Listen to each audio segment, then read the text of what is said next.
The dynamite may not get down this far, but fishermen still make their presence felt. That's an old fish trap. Well, my short time here has ended. We've seen some amazing things, but worse luck, the constraints of air and the constraints of diving physics tell me I've got to go up. So it's back to the surface, worse luck.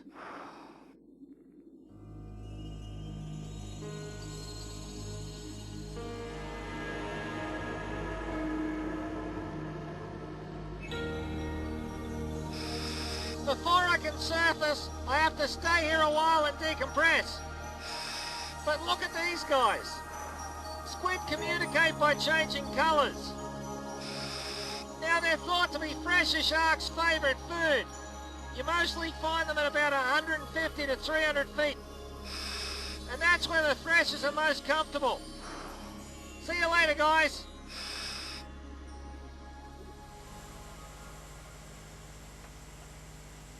We've almost come to the end of our stay, and we've recorded nearly 70 jumps.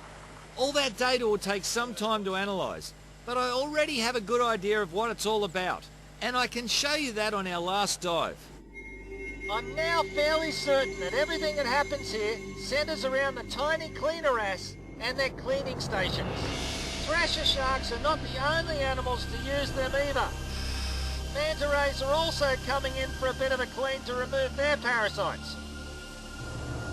Before dynamite fishing, I reckon the whole seamount was covered in cleaning stations. This one's a last remnant. Animals actually have to queue up to be cleaned. And here's the next customer. I don't think I've seen the same Thresher twice during my whole stay here. That means that this station is serving quite a large population of sharks, possibly coming from many miles away. These visits coincide with the jumping behaviour. Being cleaned has to be a little bit ticklish. So I think the sharks are breaching to dislodge the last of their parasites and get rid of that irritation. And speaking of irritation, the dynamite fishing continues. Even though the blast was miles away, it still has an impact on the marine creatures here.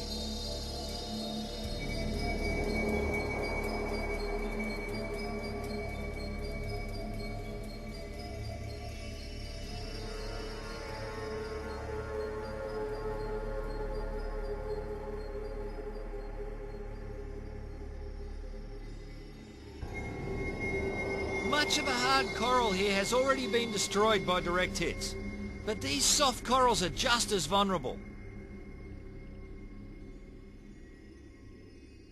This is a result of that last dynamite blast. Already the percussion has started to damage the marine life. All these beautiful soft corals are normally extended right out, but now are starting to droop. That blast has such an impact. It's going to kill these guys. They're all going to die. Observing a pelagic thresher at close range has been a rare privilege. But the sad fact is that it's probably just a matter of time before this cleaner station receives a direct hit and is gone forever.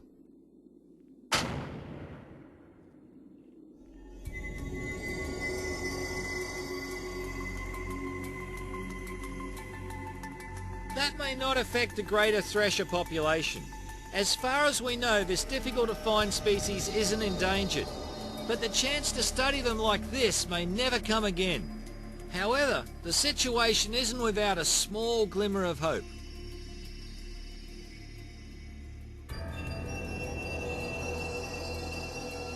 There's no doubt that dynamite fishing threatens to destroy the Thresher's cleaning station. But not everyone in these parts is out to damage the environment.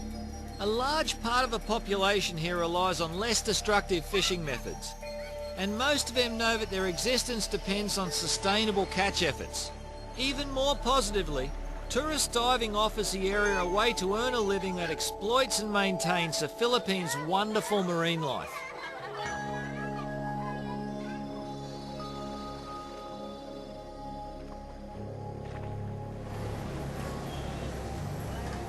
G'day, mate. All we can do now now is hope that the local dynamite fishermen never find that tiny little oasis. Those sharks are worth a lot more to the Philippine economy alive than they ever would be dead. Any rate, it's time for me to go now. Okay, mate. So many sharks, so little time.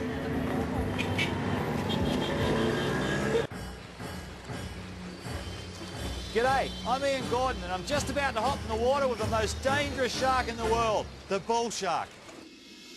They grow up to 11 feet long, can weigh nearly 700 pounds and kill more of their human victims than tiger sharks or even great whites. Sounds pretty dangerous, huh? Well, to make things a bit more interesting, I'm going to put some of this stuff on as well. It's not suntan lotion, and it certainly isn't shark repellent. It's blood.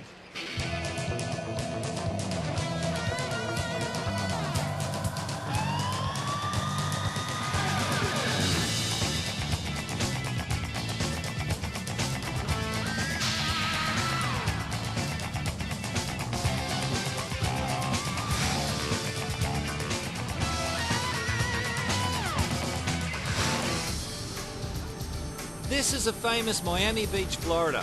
Warm, clear, tropical water. Absolutely perfect for swimming. Or is it? If you believe everything the statistics tell you about shark attack, then what I'm about to do is something extremely dangerous.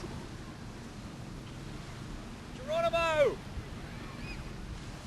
It's what you do when in Miami, and millions of Americans dive into these waters every year. Now what these people here probably don't realise is that this piece of coastline has one of the highest incidents of shark attacks anywhere in the world. Large numbers of inshore and shallow water sharks live in these waters, and that, combined with Florida's huge number of bathers, inevitably makes for a statistically higher risk of shark attack. But why do sharks attack people? And what can we do to stop it? That's what I plan to find out. One thing's for certain, statistics don't tell the whole story. So what can you do to stop becoming a statistic? Well, less than 100 miles away at Walker's Cay in the Bahamas, you can go to class and learn about making your shark encounters safer. A plane ride takes me northeast of Miami to the top of the Bahamas and Walker's Cay. From there it's a short boat ride to what has to be one of the most unusual classrooms in the world. Here in the middle of the ocean, the science of shark attacks is being taught by this man, Dr. Eric Ritter. Dr. Ritter is a shark behaviourist and assistant professor at Hofstra University, and his lessons are unique to say the least. He teaches from first-hand experience, placing himself in the same situation as shark attack victims, so that he can find out more about why the attack happened. Below us, as many as 100 Caribbean and blacktip sharks have gathered to feed. And right amongst this maelstrom of feeding sharks are Eric and his pupils. And guess what? That's where we're headed. Right into the middle of that feeding frenzy. Come on in, guys. The water's fine.